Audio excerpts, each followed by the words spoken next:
So yesterday I had an email from a client that I finished with about 2 months ago, and it was a really beautiful email talking about a concept that I brought into her life, which she hadn't known anything about before, that completely changed everything about her relationships. And I want to talk about it. It's the let them theory. When I learned about this years ago, it completely transformed my relationship with other people, but also my emotional reactions to situations that were happening around me or the decisions other people were making, and also increased my self confidence massively. And I'm going to go into detail and you'll understand why. So, the let them theory, in essence, super simple. If someone decides to do something, you let them. If your mother doesn't want to come for dinner, you let them. If your friend doesn't want to hang out anymore, let them. If somebody that you're wanting to date no longer wants to talk to you, let them. If someone wants to act like an ass continually in your presence, let them. This theory is all about stopping the innate desire that we have as human beings to control everything that's happening. You cannot control anything in life apart from yourself. I am very passionate about this. I'm very passionate about a lot of things, but I have witnessed this and been able to literally watch it in other people since this became a real steadfast part of my modality of life. This works for any situation. You know, if you're driving down the road and someone's acting like a dick, let them. Someone cuts in front of you, let them. It does many, many things. It stops you from having a big emotional reaction. And as we go into more detail and we flesh out these stories, you'll see how that can really put a buffer on your emotional responses. Now, sometimes we are all pretty hot headed, even if we keep that inside, and that doesn't help us in life at all. From a personal development point of view, the let them theory is probably the most powerful thing that I talk about with my clients, with my children, with myself. Let me give you a very vulnerable, very honest example of this. So I have two children. I have three children. I have a stepdaughter, much older. She's in her 20s. I don't see her very often. I have an almost 18-year-old daughter and I have an almost 13-year-old son. Now, my almost 18-year-old daughter is very ADHD as well. So not only is she struggling with the 18-year-old transition and becoming an adult, she's also struggling with her emotions and being able to manage those emotions and communicate because her ADHD is quite overpowering for her. We had a situation yesterday, hadn't seen her properly for about a week. She's been at her girlfriend, she's been at her friends. She came home, she was home for maybe 5 or 10 minutes, and I felt like she was being very, very cold, really quite rude. If I'm honest, if I'm just honest, I'm a human being. I felt like she was being really rude. She was packing her things, and I was talking to her, and I really wanted her to explain to me what's wrong. I didn't want her, she was clearly angry. She's clearly angry or upset about something right now. I didn't want to control that because let them, if that's the way she feels, that's okay. I have an opinion on how our life is and how I parent, and I generally think I do a pretty good job of parenting. Right now, I would say with confidence that she disagrees. I wanted her to share that with me, to share, why are you angry or sad or mad or upset or whatever the emotion is that you're feeling that is stopping you from looking at me or talking to me and making you pack your bags in a real angry way. All I wanted was 5 minutes of her time and to have her tell me what are the things so that we could talk about it, because I'm all about solutions. Okay. So I feel like if we talk about it, maybe there's some truth in what she's saying. Maybe there's something I need to adjust, or maybe she needs a different perspective.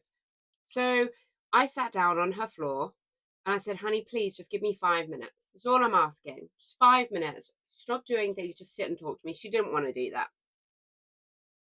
She didn't talk to me. She got very angry. She said some very hurtful things, some very spiteful things.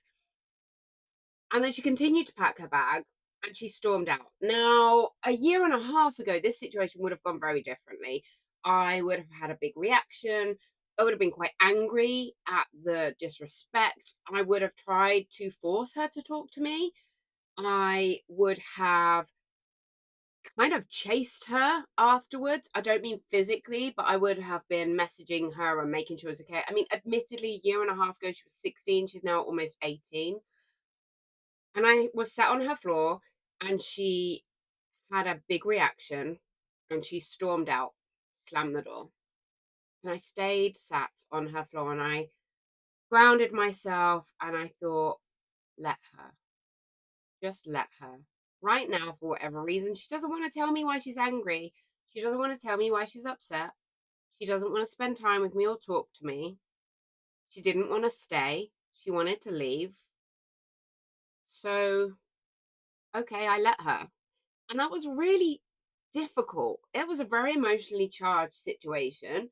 You know, a mother and a daughter, that's a very close bond where certainly in this situation, there's very often massive feelings and big fireworks, and it's difficult. And it's really difficult when you're in a position of, that's my child. I love her.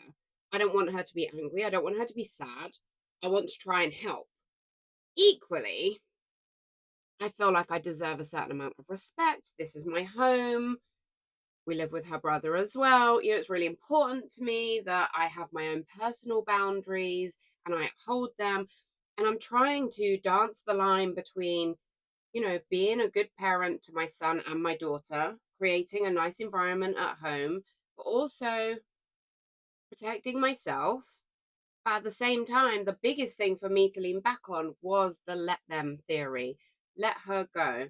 I haven't messaged her. She knows where I am. She can message me anytime. She knows I will be there for her and drop everything in a heartbeat if she needs an absolute thing. So I know that she's safe. And it took me a few hours after that to regulate my emotions. I'm not going to lie, I was very upset about it. I went to my best friend. I had a long conversation with her. I went to my mum, had a long conversation with her. And both of those things really helped. Spoke to another friend of mine who has teenage children and just I got myself some perspective. I was then able to look back and think, I'm so glad that I dealt with that situation the way I did. Just let her go, let her feel the things. She doesn't want to talk to me, let her. And now I feel like I'm in a situation where I can disengage from those big emotions that I was having because I can't control the way she's feeling. I can't control the way she acts. I can't control who she is. She's almost an adult. And as a mother to your children, I feel like that's where very often the most controlling elements come in. Even when you are trying to be a very spiritual, very wholesome person, it can be really difficult to not try and micromanage who they are. But actually, they are their own human beings with their own life experiences and their own personal narratives about what is happening in the world, their own chemical reactions happening in their brains. You cannot control your children. I mean, I felt like that since my children were very small. They've come through me, they don't belong to me. I'm here to safeguard them until they're off. And, you know, my daughter is at a point where she is cutting those ties, which is a really normal teenage thing to do, but it's painful, right? It's painful to try and be a good person and feel like this situation is not going the way you want it to go. Even within that, let them. Now, this goes for any situation. If you are in the pub and someone is talking over you, let them. Now, I've done lots of videos where I'm talking about disrespect and speaking out against disrespect. And you have to make a decision in the moment. You have to make a decision. Is this a situation where actually, for my own boundaries and my own self esteem and my own love, I actually need to step into a place of power and call this out? Or is this a situation where perhaps I've done that several times and I now need to fall back on the theory of let them?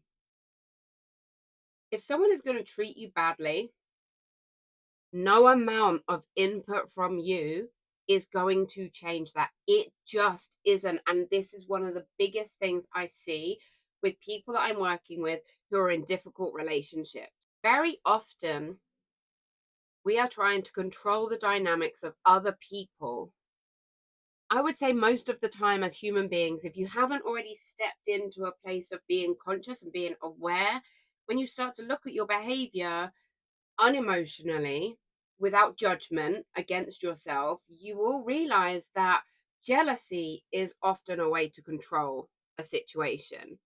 You know, if your partner is spending time with their kids and they don't want to spend time with you at the same time because they want quality time with the kids, maybe they only see their kids for a couple of days a week. Let them. You know, this doesn't just go for disrespectful times. You know, if your friend who you talk to all day, every day, is going through a time in their life where they need to focus on something or someone else, let them, with grace, with love. Let them. Because if that's a healthy situation, you want what's best for them. You don't need to control what they're doing. You don't need to feel like your value is less because they are focused on something else. Let them. Another situation where we can definitely implement the let them theory is this situation we get in, especially if you are an empathetic person and you tend to attract people who have problems that they need to fix. You will often find yourself in a situation where you are trying to fix them. And that sounds very altruistic. And in some ways, it's a really beautiful thing to do. But very often, actually, if you look inward, that comes from something within you that feels like you need to be healing people. You need to be filling the gap. You need to be the rescuer, the hero. That actually comes from a place of ego. So if you have someone in your life who is constantly going through the same negative cycles, you don't need to rescue them. Let them. They need to figure out their own path. This goes for every human being in your life. You need to let them figure out their own shit. Because if you're doing it for them, nothing is happening in their life that is of any value in their personal growth. There is a motivational speaker called Steve Maraboli. Maraboli, I'm not actually sure how you pronounce his name. He's an author and he's a behavioral scientist, and there's plenty of stuff online. You can look him up. And he's really well known for his impactful messages around personal development. And there is a great quote for him that is so perfect right now. And it says, "The moment you stop trying to control everything, you will realize how much you actually have." That's stunning. The moment you stop trying to control everything, you will realize how much you actually have. That's something you should write down. If you're just coming into this journey and you're starting to maybe realize that you're controlling other people without meaning to or with the best intentions, please write this down somewhere. There is a liberation and definitely an empowerment that comes from relinquishing control of other human beings. You cannot do anyone else's work for them. Doesn't matter how spiritual you are, it doesn't matter how enlightened you are, it doesn't matter how evolved you are. As a coach, I see this all the time. Quite often, people start work with me and we do some work, and maybe they do some really great work, make massive changes, and then they hit a wall and nothing else happens. There's no more change. Now, that happens for lots of reasons, but for me as a coach, that's time for me to step out. After we've explored it, once we've realized that no more change is going to happen, that person probably needs some more time with some more life experiences to think, to process, to digest, to change, to grow, because I cannot do the growth for another human being. So my clients that come to me that pay me a lot of money to help them grow, When they reach a wall, that's their wall. Whilst I can help them to explore it, and if they have the motivation to take that wall down, then we're going to go further. We're going to go all the way up, baby. But I can't do the work for them. And that's me as a professional life coach. So if you are going about your life thinking that you are doing good by trying to navigate the way other people are navigating their lives. I don't even know why I said it like that, but you know what I mean. If you are going through life trying to control other people, trying to make their lives better, trying to make their interactions better, you're not going to get anywhere. And all you're doing is taking valuable energy away from your own personal growth. Turn that energy inwards. Let them. Just let them. Your kid doesn't want to eat breakfast. Let them. They're not going to starve. If they go to school, they're probably going to be hungry at school. They're not going to starve. Your kid doesn't want to go to school. Your kid hates school. Your kid is really struggling in school. Your kid wants to be educated in a different way at home or in an alternative provision. Let them. I have one of those. My son, River, he's 12 years old. He'll be 13 soon. I pulled him out of school when he was 7 years old and he was struggling, and he had been communicating to me that he was struggling. And I called a meeting with his dad. We co-parent brilliantly. And I said, listen, he's really unhappy.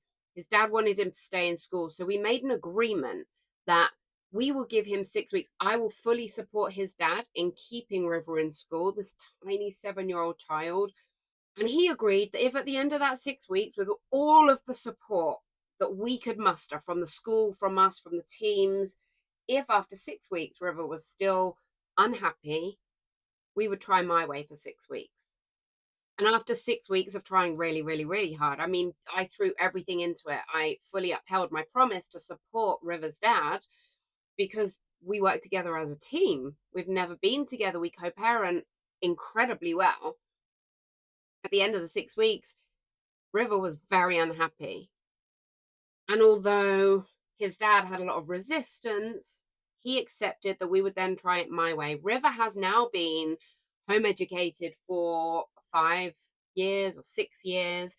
In the beginning, for the first year, we did nothing, completely unschooled him. This is its own video, really, but we unschooled him completely. Then we started to bring in different ways of education. I started to do experiments like what works. He's now just about to turn 13. He only started studying maths 6 months ago because I listened to him. And then he wanted to start studying maths. I let him. He didn't want to study maths before that. I let him. He's now ready to take his GCSE, which most young people take at 16, because I let him. And he is thriving, and that would never have happened if I hadn't listened to him. So listen to the things the people around you are telling you that they need. Let them. If you think they're wrong, you can communicate that to them with love and with grace, but step back, let them. This let them theory works for situations where people are taking the piss, people are not giving you what you need in life, but it also works in situations where you need to be able to act with more grace and less control. And it is a fantastic tool for self-awareness. As we wrap this up, remember that you are not responsible for anyone else's happiness or their sadness. You are not responsible for their failures or their success, ever. Embrace the let them approach for a deep personal growth and a catalyst for massive emotional change, and the capacity to give yourself a distance from an emotionally charged situation that you're in. Guys, thank you so much for joining me on this longer exploration into this modality. Until next time, keep embracing the power of letting go and just watch as your life transforms. This is Emma signing off, reminding you to prioritize your own well-being, your own self-care, and your own journey. If you could support my channel by hitting the subscribe button or by watching some more of my videos, sharing my videos, liking, commenting, that would be massively appreciated for me. Until next time, embrace the beauty of let them and watch your life flourish.